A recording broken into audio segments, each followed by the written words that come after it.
কেউ যে বলা হলো লক্ষ্মীর ভান্ডার ফেব্রুয়ারি মাস থেকেই তারা পাবেন, 500 টাকা করে বেড়ে গেল সবার জন্য। কথা দিয়ে কথা রাখাটা মানুষের ওয়েস্ট বেঙ্গল ইন্টারিম বাজেট 2026। ভোটের মুখে মাস্টার স্ট্রোক মমতার, বাড়ল লক্ষ্মীর ভাণ্ডারের টাকা, বেকার ভাতার ঘোষণা রাজ্যের।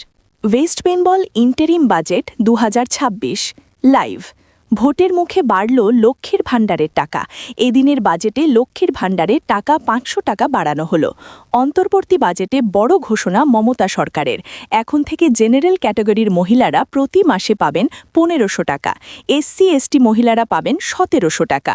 পাশাপাশি 4% বাড়ানো হলো ডিএ। 1 এপ্রিল থেকেই এই ভাতা কার্যকর হবে। এর সঙ্গেই আশাকর্মী, প্যারা টিচার ও সিভিক ভলেন্টিয়ারদের মাসিক বেতন বাড়ানো হলো 1000 টাকা।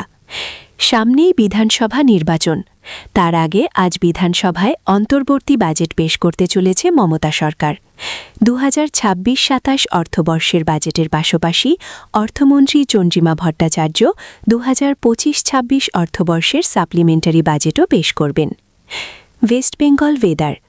ভোরের শিশিরে শীতের মায়া, বসন্তের আগে ফের কি কাঁপবে বাংলা? ভোটের ঠিক আগে তৃণমূল সরকারের শেষ বাজেটে নজর রাজ্যবাসীর।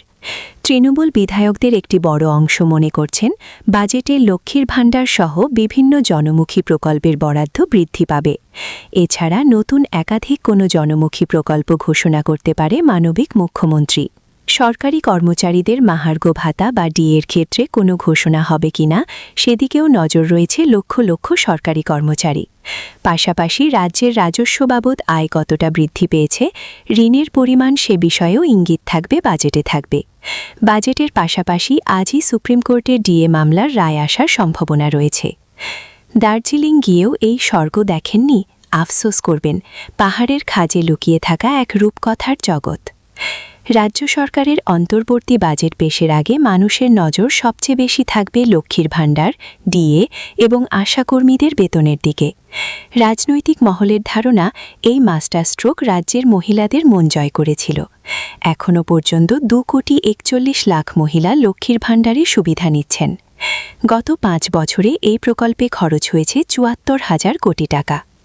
লক্ষ্মীর ভাণ্ডারের পাশাপাশি পথশ্রী ও বাংলার বাড়ি প্রকল্পের বরাদ্দেও নজর থাকবে।